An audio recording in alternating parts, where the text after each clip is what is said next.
औज़ु बिल्लाहि मिनश्शैतानिर्रजीम बिस्मिल्लाहिर्रहमानिर्रहीम अल्हम्दुलिल्लाहि रब्बिल आलमीन वस्सलातु वस्सलामु अला सय्यिदिल अंबिया'i वल मुरसलीन व खातमिन नबिय्यीन व अला आलिहि व असहाबिहि अजमईन।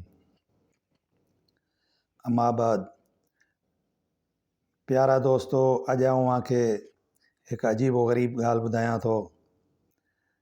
उम्मीद ॿुधी अवां इबरत भी हासिल कंदा ऐं सबक भी हासिल कंदा। मुंहिंजा साईं रोज़तु शुहदा फ़ारसी में हज़रत हसन बसरी रहमतुल्लाह अलैह खां रिवायत आहे। पाण फरमायाऊं त असां वटि हिकु शख़्स ईंदो हो ऐं असांखे चवंदो हो त मूंखे शरई मसइलनि जी तालीम ॾियो, लेकिन उन जी सोबत या नज़दीकी खां असांखे वॾी नफ़रत थींदी हुई, छो त उन जे ॻाल्हाइण वक़्तु उन जे वात मां अहिड़ी किनी धप ईंदी हुई जो कंहिंजे नक उन जी सिंघण जी ताक़त नथे रखी ऐं असांखे उन खां उन धप जो सबबु पुछण खां बि शर्म पियो अचे। नेठि हिकिड़े ॾींहुं मजबूर थी सबबु पुछियोसींसि। तंहिं ते हू लॼी ऐं फिको थी चवणु लॻो त मां अव्हांखे उन जी हक़ीक़त ॿुधायां थो, पर मूंखे बदनाम ऐं ख़्वार न कजो। पोइ ॿुधायई त करबला वारे वाक़े दौरान आउं उन जमायत सां गॾु हुउसि जेके फ़ुरात नदी जी कंधीअ ते पहरेदार मुक़ररु हुआ।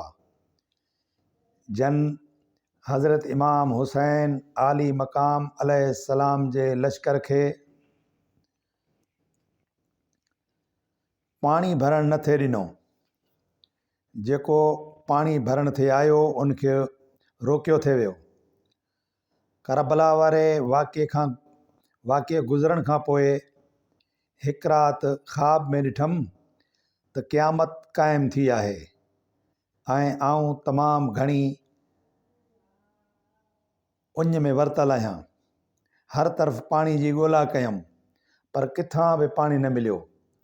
ओचितो ॾिठमि त जनाब रसूलुल्लाह सल्लल्लाहु अलैहि वसल्लम, हज़रत अलीउल मुर्तज़ा, हज़रत बीबी फ़ातिमा ज़हरा, हज़रत इमाम हसन ऐं हज़रत इमाम हुसैन सलवातुल्लाह वसलामुहु अलल मुस्तफ़ा वालैहिम अजमईन ऐं साणनि गॾु केतिरा ई वॾा असहाब सगोरा सभु पाणीअ जे हिकु हौज़ ते वेठा आहिनि ऐं ॿिया के असहाब सगोरा उते बीठल आहिनि ऐं रकाबदार जमायतूं माण्हुनि खे पाणी पीआरण में पूरी तरह मशगूल आहिनि।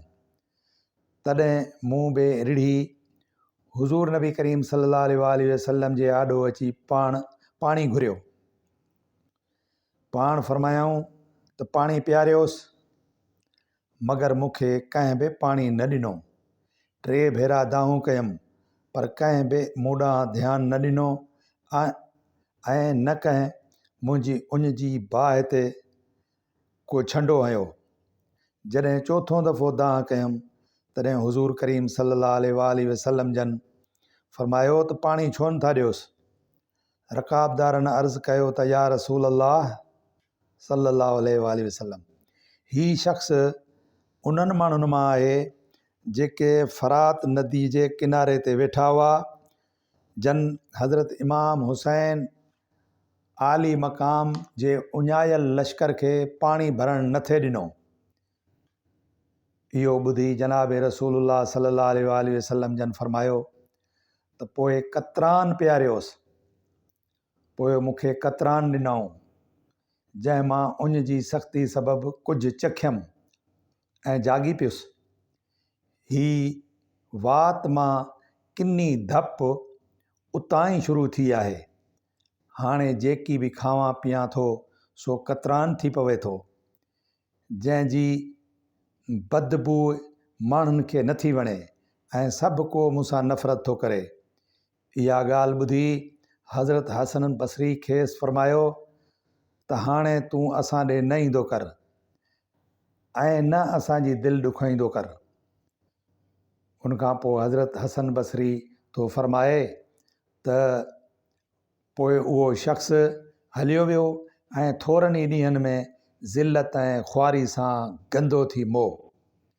यादि रहे त कतरान कारे बदबूदार गंदे तेल जो क़िस्म आहे जेको घर वारे उठ खे लॻाइजे थो त उनजी घर लही वञे थी। मुख़्तलिफ़ रिवायतनि में उन तेल जो मुख़्तलिफ़ नमूना ॿुधाया विया आहिनि। ग़र्ज़ कतरान कुझु बि हुजे पर उन जो पीअण या चखणु अज़ाब आहे ऐं उन ख़्वाब वारे शख़्स जी शकावत ऐं बदबख़्ती ते दलालत कंदड़ अलामत ई खोड़ आहे त उन ख़्वाब वारे शख़्स जी शकावत ऐं बदबख़्तीअ ते दलालत कंदड़ अलामत इहा ई खोड़ आहे त ख़्वाब में कतरान चखियाई त मरण घड़ी ताईं वात मां गंदगी ऐं बदबू न वियसि।